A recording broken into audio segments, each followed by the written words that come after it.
We've received quite a bit of interest in my Free to Be workshop, so to that effect, beneath this video is a link that will give you a description for the workshop, and we've also included a special discount. So if that's something you would be interested in, I would invite you to click that link, and I hope that you would find the course to be quite beneficial.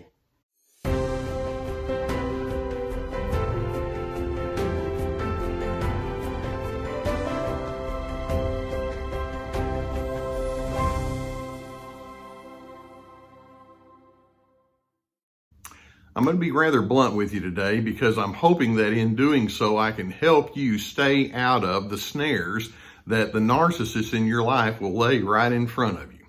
Now, let's begin with one really large thought, and that is one of the singular greatest wastes of psychic energy is you defending yourself to a person who has a pathological need to control you. I want you to let that thought soak in. Narcissists, with their self-enamored and their grandiose kinds of thoughts about who they are, their sense of entitlement, their need to be in control, they want to play games with you. And if they can keep you in some sort of a state of disarray, it's just like you're stepping into their swamp with them, and they're going to beat you at it every single time. Let's just remind ourselves of who we're dealing with here. Narcissists, by definition, are going to be bossy. They are your accuser. They're going to demean you. They're going to twist your words. They're going to mock you. They're going to misrepresent your thoughts and your feelings. They're going to interrupt you. They're going to hold you in contempt. That's what they do. It's a defining feature. And so whenever they come at you with these kinds of behaviors, a huge mistake that you can make is to expend your psychic energy defending yourself to that. See, let's keep in mind, narcissists themselves are the very embodiment of defensiveness. They have this shield around themselves. They're not able to be open. They're not able to be agreeable. They're not able to be engaging in a healthy kind of way. To them, a relationship with you is little more than a competition. And in their mind, it's offense, defense, and part of their defense is to offend you. And so what I'm hoping you can do is remind yourself of the pathology that you're dealing with here so that you don't get pulled into that very unhealthy game. So let's keep in mind, narcissists themselves are the embodiment of defensiveness. Let's go through some thoughts here about who this person is in front of you that you feel like you need to defend yourself to, and then we're going to rethink this whole defensive thing. See, let's keep in mind, narcissists are the consummate builder of walls. That's what they do. They hide behind walls, and you cannot penetrate, you cannot get through to them and engage with them in any kind of successful way. They constantly deflect attention from their faults. They put it on to you. They're deflectors. They greatly fear rejection, which is why they come on so strong in the offensive way, because they don't want to be rejected by you. They feel incompetent when it comes to managing stress. It's like, I don't know what to do with stress. Oh, I know. I'll blame you. I'll make you look bad. They desperately don't want you to see them struggle. That's part of their defensiveness. They're simply incapable of saying the words, I was wrong. As a result, they'll say, you are wrong. They live in chronic denial of their own obvious problems. They project their psychological tensions onto you. They see in you what they don't want to come to terms with inside themselves. They're known as pathological liars. They're keepers of secrets. They can spin all sorts of false narratives as they try to explain life to you. They can justify in themselves what is obviously wrong. They make excuses for their own personal moral failures. They cannot receive input at all. They'll sabotage you behind your back. They are absurdly thin-skinned. They'll stonewall you. They'll go into hiding when they don't get their way. Have I made my point? Defensiveness defines a narcissist. It's just simply what they are.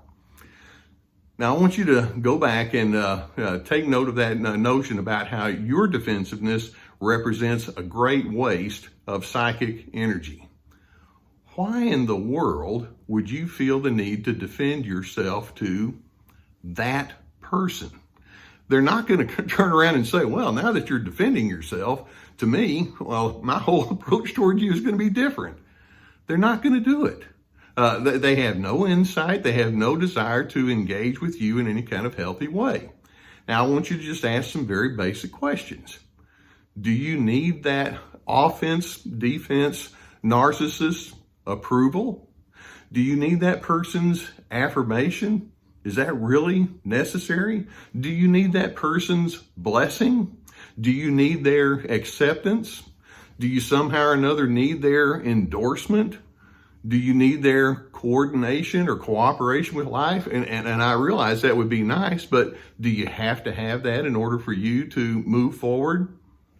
Stop. You don't need all of that from the narcissist. They're terribly, like I say, terribly pathological individuals. And the more you go into your defense of your position with them, you're simply inside their swamp. Now, there's some crucial truths that I want you to be aware of that I hope that you can sidestep from here on out as you engage with narcissists. And that is, the more you go into your defensiveness with that person, you're basically saying, number one, I'm putting you in charge of my validity. Think that one through. I'm putting that narcissistic person in charge of me feeling like a valid person. No. Or number two, you're also implying I can't move forward without your understanding. Yes, you can. Drop that thought too. Or a third thing that I want you to put your focus on. When you defend yourself to that narcissist, you're saying, I see you as the one who wields the power. That doesn't have to be the case unless, of course, you ascribe that power to them. Or a fourth thought that I want you to look at is when you're defending yourself with that narcissist, you're basically saying, I can't be decisive until you agree with me. Once you agree with me, I'll be decisive. No, you can be decisive with or without that pathological person's behavior. Or a fifth thought I want you to come to terms with, and that is if you defend yourself heavily with the narcissist, you're basically saying, I'm going to emotionally collapse without your support. You know what I say to all of that? Stop it. Quit. None of that is true. Now, the interesting thing is that the best way for you to defend yourself is through good character. Let your good character be your calling card. If the narcissist wants to come at you with all of their accusations and blame and criticisms and all of the other things that I mentioned, that's what they do. They're not going to say, well, I do see you as being somebody that I really have a high regard for. They just don't think that way. But you see, my question is, what do you think about you? And if your character is good, if your intentions are right, you can explain yourself once perhaps to that narcissistic person if you're in some sort of conflict. But once you do, you're finished, you're done.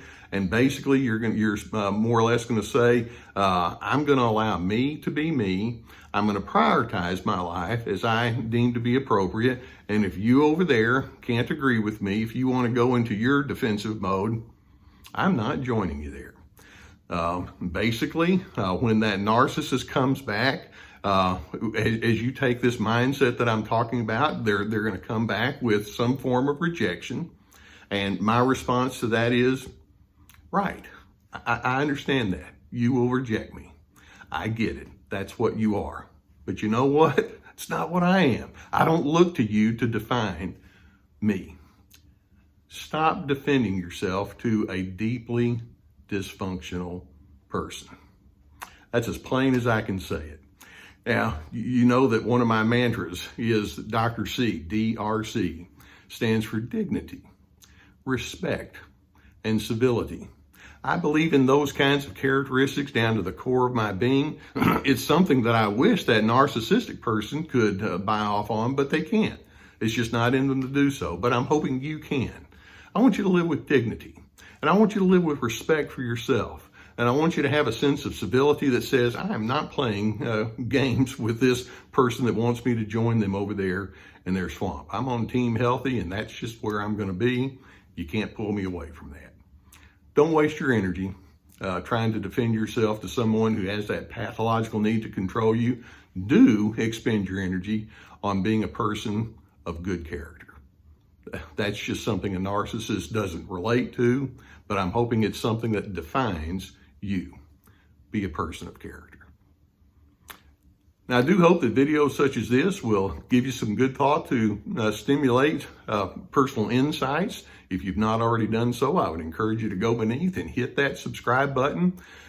If you have a need for counseling, and I know that some of you have a desire to unpack this with people, I would encourage you, if you have someone in your area, to do so. If you don't have somebody in your area, we've vetted a group that's a sponsor of ours, and we have a link below for online counseling, and I would encourage you to seek that out if that's necessary.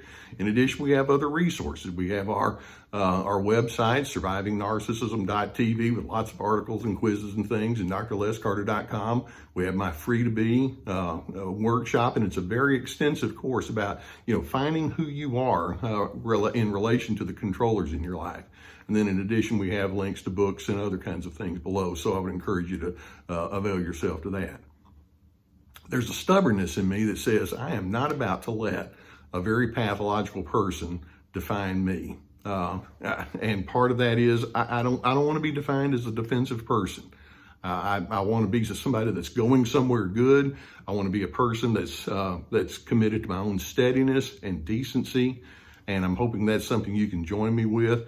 And in doing so, I hope that you can find your place of peace.